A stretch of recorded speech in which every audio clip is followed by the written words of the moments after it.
Hey everyone, welcome to Tent Talk, the Farmers Market podcast. This podcast is all about farmers markets. Whether you're a farmers market manager or a small farmer, food maker, or artisan selling at farmers markets, you have found just the right podcast. I'm Kat Fields-White. And I'm Bridget Myers. We're longtime farmers market managers, educators, and consultants.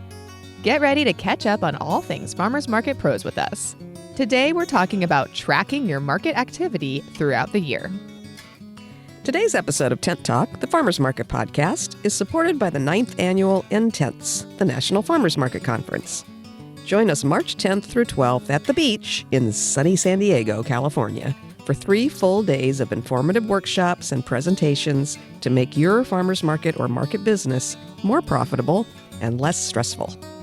Hear from experts and your fellow market managers and participants about how to improve your marketing and displays, structure your organization, train your staff, and balance your budget with funds left over for growth. We'll all learn simple ways to speak up for farmers markets to gain more support from policymakers, municipalities, funders, and our own shoppers. Oh, and we'll have some fun and make new connections with market people from throughout the U.S. and Canada and beyond who understand that, yes, our job is weird.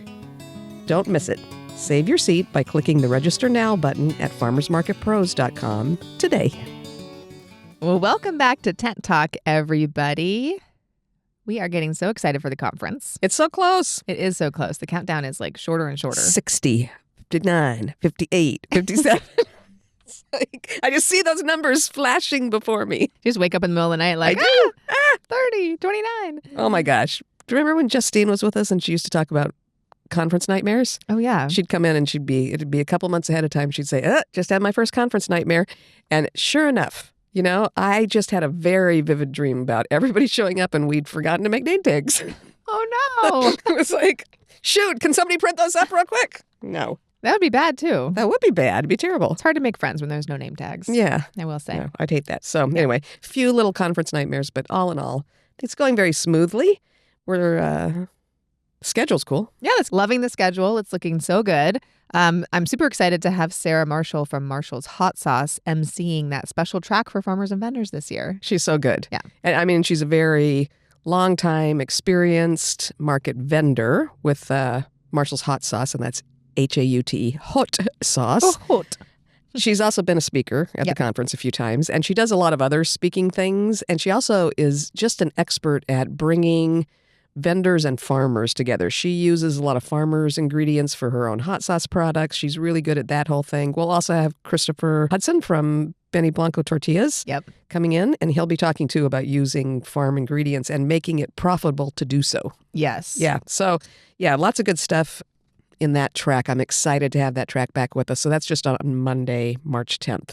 But then I think some of our farmers and vendors are signing up to stay for the whole conference because there'll be marketing sessions and HR stuff and things that'll apply to them there too. Yeah, that's awesome. It's nice to get everybody together. I know we talk about it every year. It's hard to make a conference that's for market operators and then also for farmers and vendors because we're all in this shared space together, but some information is really like targeted toward one group or another, but we all like I love listening to Sarah talk about vendor stuff, even though I'm not a vendor. So it's nice to kind of mix it up and have some overlap and then have some separate tracks and then everyone's invited. Well, and our new venue this year is helpful for that because we've got multiple rooms. So we're able to put one group in one room and one group in another room. We're going to have a lot of space to do workshops. I'm excited about that. So kind of hands-on, people at a table, doing things, producing things that you can take home and use. I'm very excited about it. Yeah, it's exciting. Yeah. It's amazing to see the changes to the conference year after year. So talking about how things change year after year, I love the first of the year and looking back on how we do certain things and how we might do them better and how we might get a little more organized and, not be writing scripts 5 minutes before the episode goes on. Wait, who would do that? Nobody would have ever done that for the last 6 years. No one in this room. You know what? There's just, there's always time to change. It's always time to change. Never too late. We keep evolving. We're like butterflies. I feel my wings about to break out. We're getting How into about a you? We're coming out of our cocoons in 2025? Maybe. I don't Okay. know. We're flying high. Let's How try about that? We're already flying. We're already flying. We went from coming out of cocoons to just We're quick. professionals. We're quick. We're good. So we've had this big discussion then about how to make Tent Talk a little more organized. That lets us schedule guests more easily. A lot of times, it's tough. We've already got the time zone situation to deal with. And then finding guests when we don't decide what topic we're going to be talking about until a week before, it makes it harder. So Wait, I thought everyone's just waiting for us to call them they to are join us sitting on by the Tent Talk. phone. They're just sitting by the phone, right? That's everybody? Right. I'm sure they are. But we have had so many great guests, and some of them we actually have scheduled in advance, and some have been troopers and showed up when I contacted them, 2 days ahead of time. So Yep. We're going to give people a little bit more lead time. We're going to know a little bit farther ahead what we're talking about. That gives me more chance to research sometimes for the scripts and that kind of thing. And I thought you had a really good idea about making each month have its own theme. Yes. I think I'm a big podcast listener. So some of the podcasts that I listen to regularly, they do this once in a while, or they've always done it where they have kind of series and themes. And it helps as a listener, I kind of get into a subject. And especially the podcasts that are more like how to or nuts and bolts or like diving deep into something. It's nice to kind of have a little kind of sit in it for a month or so. If I listen to a weekly podcast, it's 4 episodes with around the same kind of general idea. Yeah, such a good plan. And you kind of plunged ahead on that schedule, and then we worked together and got it all nailed down. And so we have kind of the whole year planned. Now, some of those things are topics where we'll be able to refine them a little bit as we go along. Maybe if we have a certain guest that really captures our attention, or a certain thing that's going on in the world, or something that changes about farmers markets all of a sudden. Yes. We'll be able to respond to that. But this first month, we're going with how-tos. So every episode this month will be how to do something. And I will say that it always seems very popular with our listeners when we do kind of a nuts and bolts, how to do this, how to accomplish this kind of episode. And so all month, we're going to be talking about how to do one thing or another. Yep. A good kickoff to the year, I think. Give you a little information, some good ideas to start your year off on the right foot, some tools, some inspiration, hopefully. We have some good guests coming on, and then some episodes will just be internal with the two of us.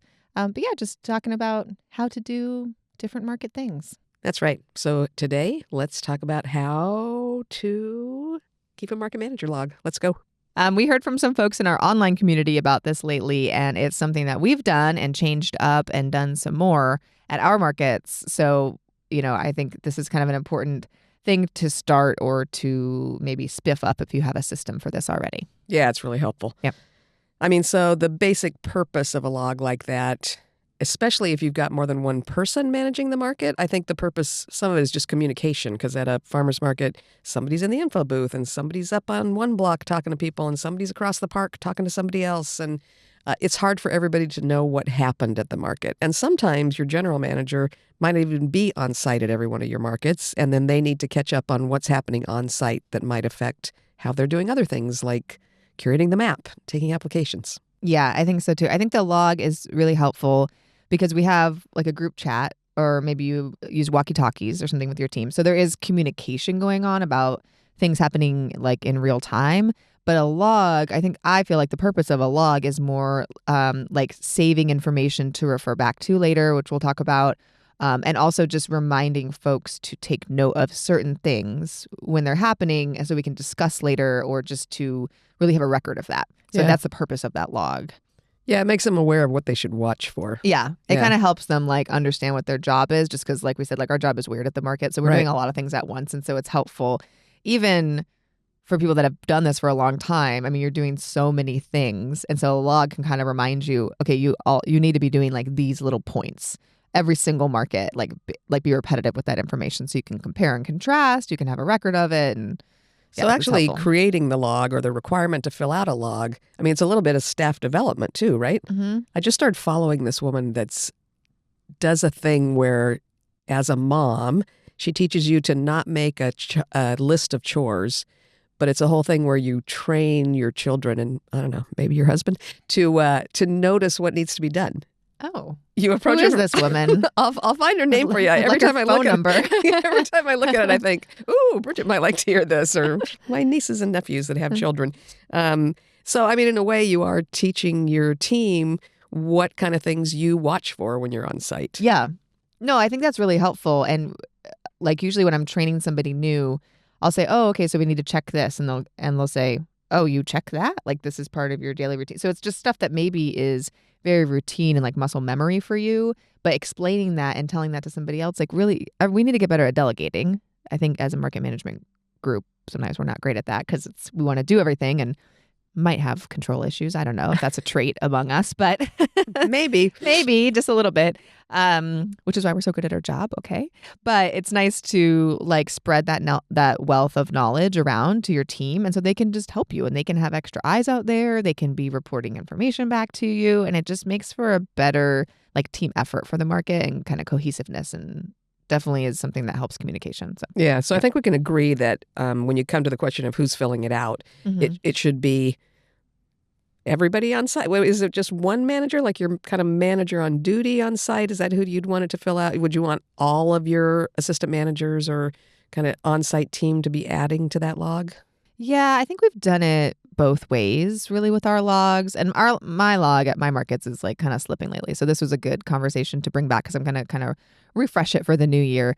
But I was thinking about who should be filling this out. And I think at my market, I'm like the person in charge. And then I have Tristan, who we've talked about before, is like my main manager on duty. She works both Wednesday and Saturday. She's there like earliest. She leaves latest, all those things. So her really filling that out is, I think, really the most important because she's probably like the touch point for a lot of this information. But also I was thinking it would be helpful to get input from my other staff that's there because they're seeing different things. They're getting different feedback from folks. I mean, they're in the info booth when Tristan's not in the info booth. So what are people coming up and talking to them about? I want to know that too. So maybe it's kind of, maybe you set it up so more information is being like given from your main manager on site. And then you have maybe 2 or 3 questions for each other staff person. Or you have one main log and everyone's filling it out together. So however your staff is set up. So yeah, if you have a market that has volunteers and paid staff, are the volunteers really being asked to fill out logs, and like how much are we asking of them versus staff that's maybe in the office with you or getting more information about the market so they have their eyes on different things. So maybe the volunteers, you just ask them like 1 or 2 questions a market and just say, hey, like tell me something that someone told you today, or did this happen? Just something more specific. But for the rest of the staff, you probably want to collect a fair amount of information. Yeah, I agree. So you can kind of, we have done in the past, just had a spiral notebook where everybody kind of wrote notes to each other. It's like you write notes to your kid. Don't forget to take this. And hopefully they write notes to you that say, hey, I have to wear a costume on Tuesday. So that can be nice. It's sort of free form. But then I think over time, what we've done is created a template that asks the same questions for each market, like weather, calls out. You can get that maybe from your vendor log, but maybe last minute calls out go on that daily log. Any repeat issues, so this person who's disruptive at the market was back, or this customer asked again for X and so didn't have it. You can make a note of what the shopper traffic level was, and that's a perception issue sometimes. Definitely. I think it kind of depends like who's doing the reporting. Like, do you trust this person on your staff to really like have a grasp about, because traffic, and I just was like posting about this on my Instagram, but sometimes when I look at our market and like the aisle is really full, it's like shoulder to shoulder, I'm like, oh, it's a busy day. And then sometimes the vendors will tell me anecdotally like, oh, like sales were a little slow today, but it looked super packed. And then sometimes I'll look at the market and the aisle's not super packed, but what's happening is that there's shoppers right up against the booth and they're talking to the vendors and they're buying from the vendors. So the market doesn't look packed, but the vendor sales are way higher. And so that's really reminded me that it is definitely a perception thing. So can your staff walk around and really see that? Are they noticing that? Like what kind of information are you getting? So I don't really... I wouldn't unless it's a day where you're actually out there holding clickers. Yes. I'm not sure how valuable that is. Yeah, and it's kind of like, what mood are you in? Like, are you in a bad mood? Well, then you might say it's slow because like you're cranky, which I'm like guilty as well. If I'm having a bad day at the market, I'm like, oh, this market is so slow, even though that's just coming from nowhere, you know? So, or I'll say, oh, we're having such a busy day, and it's just because the weather's nice, and like, I love the musician that day, but everyone's like, oh, people weren't really buying stuff. So I think when we circle back to that first question, like, what's the purpose of this log? We don't need information in this log that's not useful. And a feeling about how busy you think it is, that's not useful. Yeah. So I kind of want like data in here. That makes sense. Yeah. Yeah. And I'm hesitant to ask vendors, was it busy? Yeah. Because that, again, is a perceived thing. If you're having a maybe you're having an off day where it's just nobody wanted nut butter, but also maybe you're having a cranky day. Maybe there's a lot of stuff going on in your life. So for you, sales weren't that busy, but maybe for somebody else, it was a booming day. Yeah. So it's really hard to tell on a vendor by vendor basis. I know people do it for percentage fee markets, so you've got that information that way.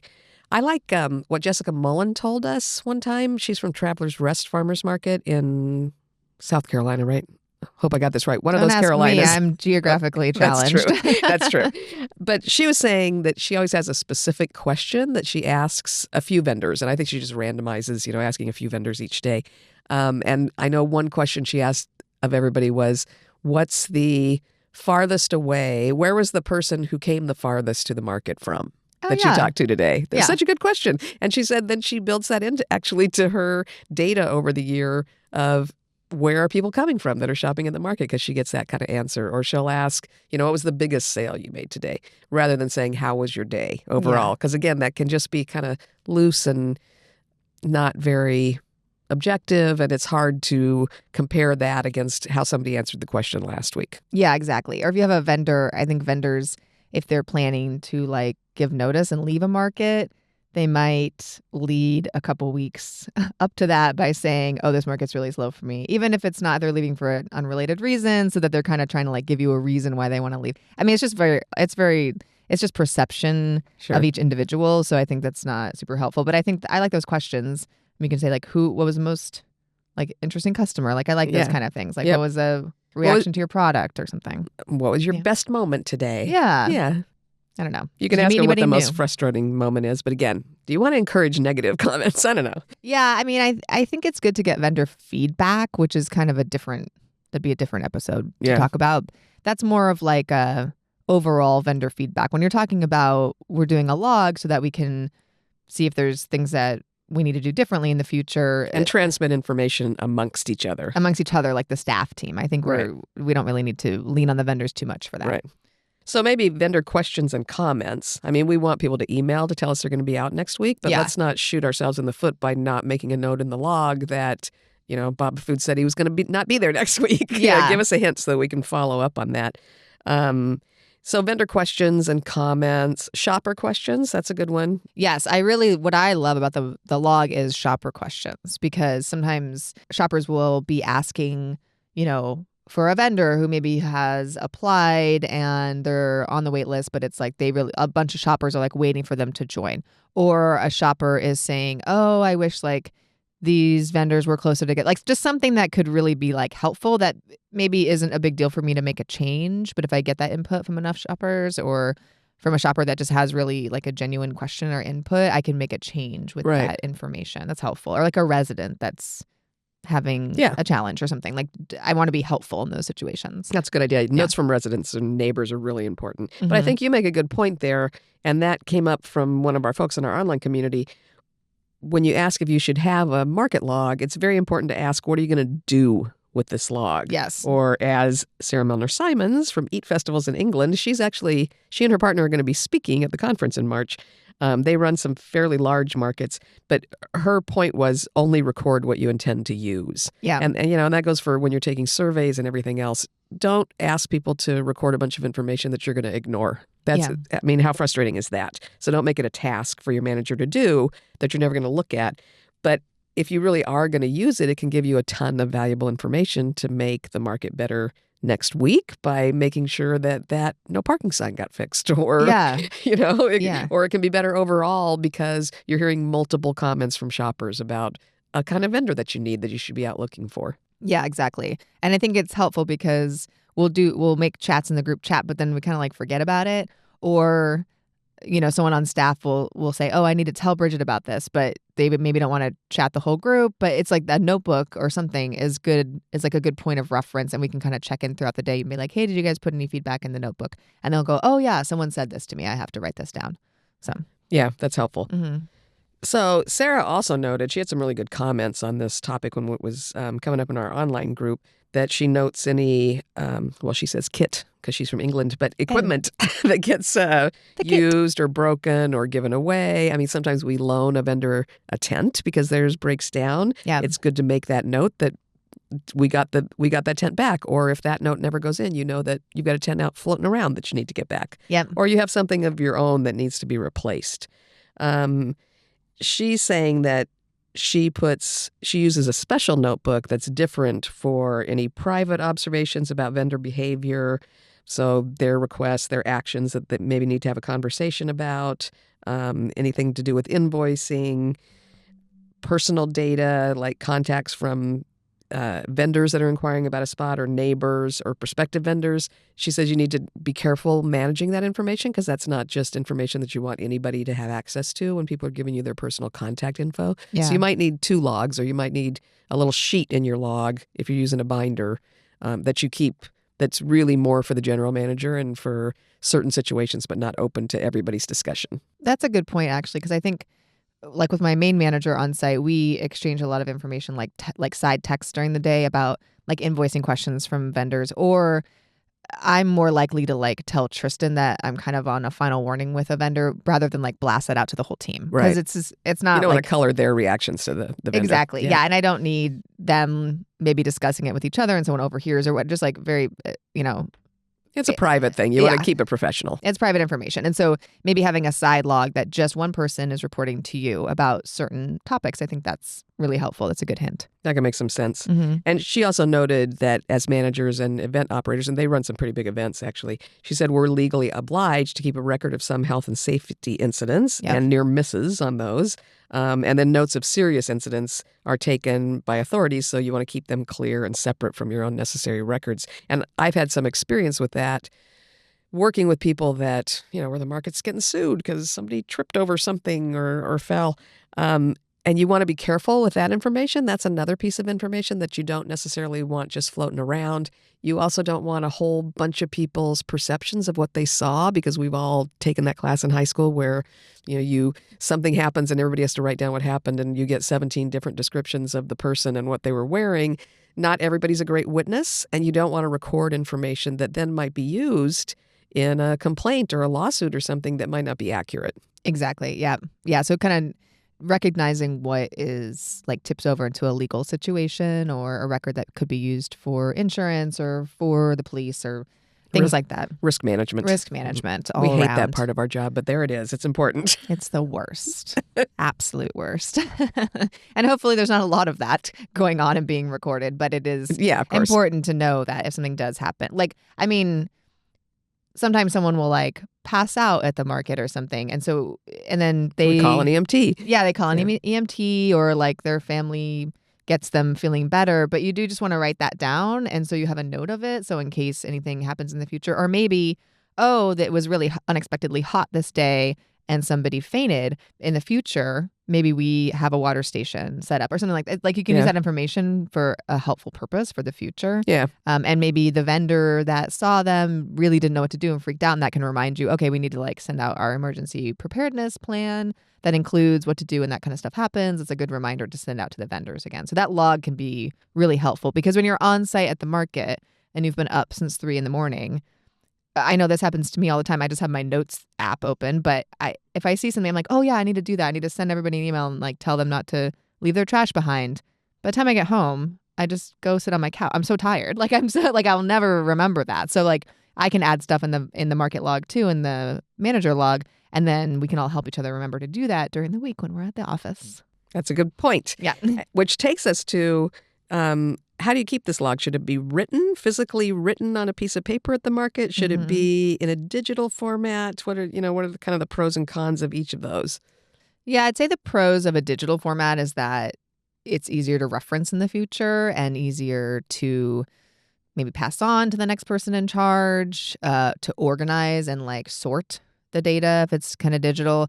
I will say the con is it's really hard to use like a digital anything at the market because you're just outside. It's tough to like see the screen when it's sunny. I've tried to do like input on our tablet that we use for bag purchases and things like that, and it's just really hard to see.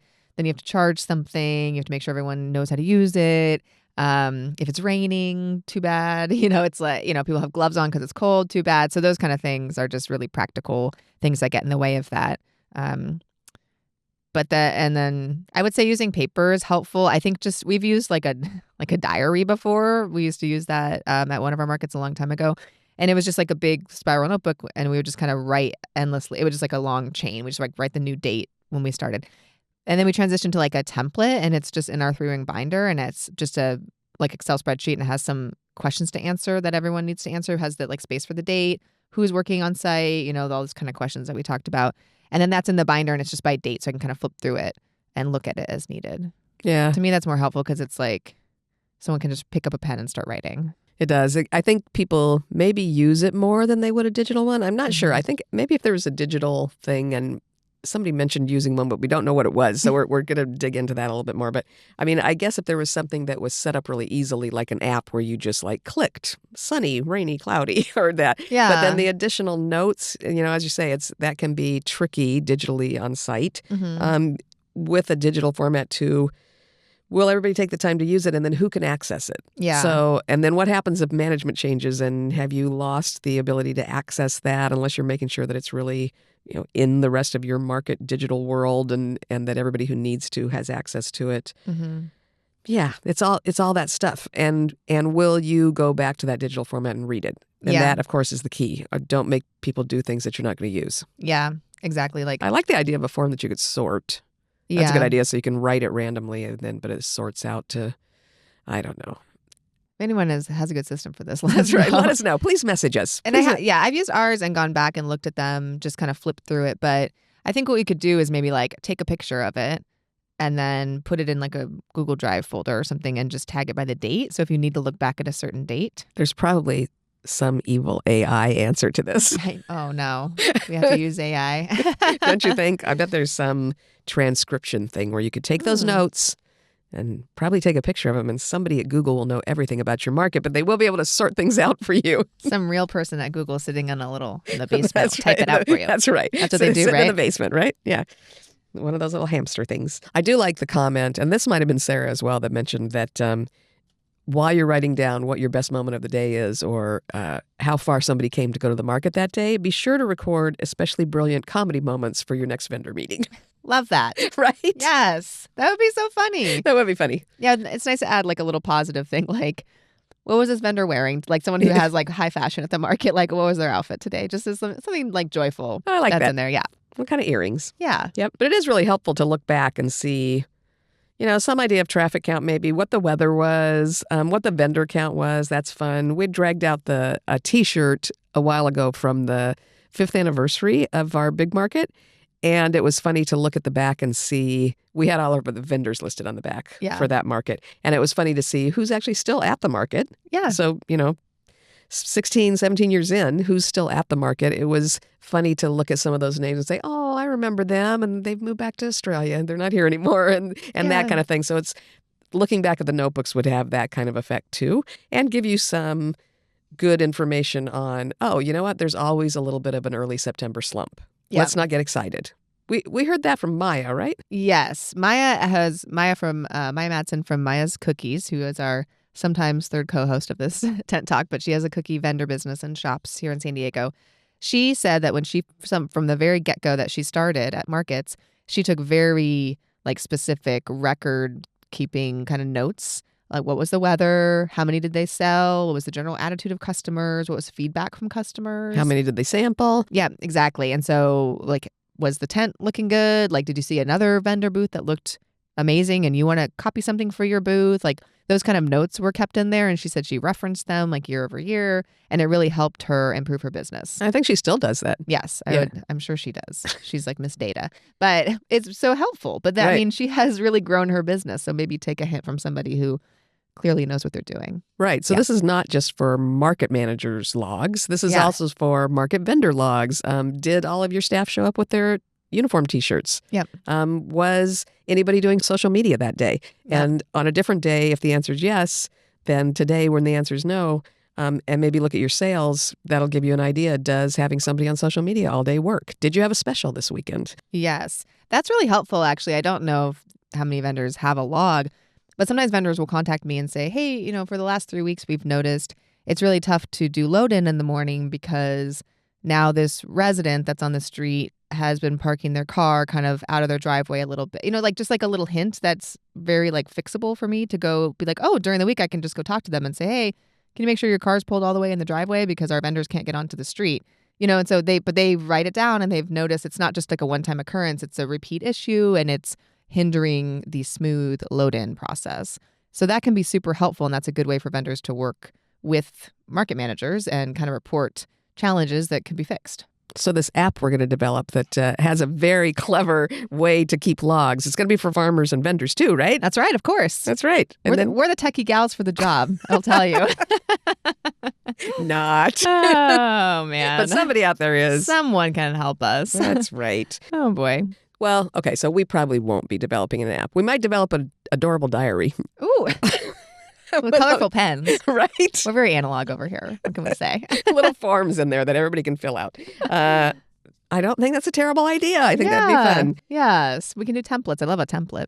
Right? Yes. It's all built into a book. That kind of leads us to the whole legacy binder conversation. Yep. That's a big topic. Yes. Coming to an episode near you. Yeah, it's coming soon. up on that. I'm seeing some people do really interesting things about that. I just talked to some folks that got an FMPP grant to do a class. It was a state association, and they're doing a class for a group of managers where they're going to walk them through actually creating a legacy binder. So, Ooh. yeah, so I a wanna take that log, class. yeah, so a log is one piece of your legacy binder, I feel like, and then it grows to a bigger thing. So we'll get back to talking about that in a few episodes. Yes, I'm definitely into one of my goals for 2025 is kind of logging like operations. And because every year we do the same annual events every year, and I'm like, what do we do? Like, how do I start this? And I figure it out. But What it would month be nice. do I take applications for Christmas? Exactly. Oh my gosh. But this last Christmas Village was so smooth, and it's because I had some notes, not in any kind of organized way, but I had some notes and emails and stuff that I kind of like shoved into a folder,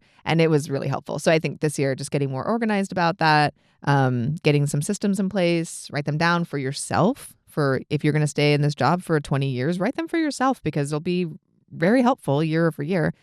Or if you are, looking at stepping down soon, or maybe promoting somebody up to a job that's close to yours, if you're going to bring in a secondhand person, having those kind of tools for them, like with real data, is really helpful for that. Maybe we need to call this something. I mean, maybe legacy binder should be called something else. Maybe that's a scary word because you think if you do one, that means you're out. It's like obituary binder. We need a more positive word for legacy binder. We have to talk to Vermont Law School about this. I think policies and procedures or something. Yeah. That sounds formal. We'll think of a cute name because we're fun. But yes, I think legacy binder is more like a gift as you leave. But I need something for myself as I'm still here. So we'll think of something. That's right. We have an episode brewing. So absolutely. Talk about that. Anyone who has any input or has a nice binder of any sorts, please reach out to us and tell us all about it. You can comment in the group or email us. So while it's not everything that you need to pass down through a physical or digital legacy binder or whatever we're calling our new binder, a market log is its own little piece of history. So use the information you collect to update next week's map, keep on top of your inventory of forms and merchandise and supplies, or to look back and know that this week each year is a good time to plan a special promotion. Best of all, when you're sagging a little under your workload, it can be a boost to look back and see what a magical story your market tells week after week, year after year. We love those stories. Thanks for listening today. And big thanks to the speakers, the sponsors, and all of you who attend the annual Intense, the National Farmers Market Conference, for coming together and using our hive mind to take farmers markets everywhere to a whole new level. Join us in San Diego, California on March 10th through 12th this year. Just 60 days from now. Click register now on the homepage at farmersmarketpros.com, and we'll see you soon. Thanks for listening to Tent Talk today. Please leave us a review on your podcast app or wherever you listen to Tent Talk. Let us and others know how you're enjoying the podcast. Be sure to subscribe so you don't miss the next episode of Tent Talk. Connect with fellow farmers market folks in our private Facebook group, the Farmers Market Pros Community, and follow us on Instagram at Farmers Market Pros. Find online education and other resources at farmersmarketpros.com. Tent Talk is brought to you by Farmers Market Pros, where passion meets profit. Tent Talk is hosted by Kat Fields White and Bridget Myers and produced by Leandra Hayes, with original music by David Mead. Tune in next week for another great episode.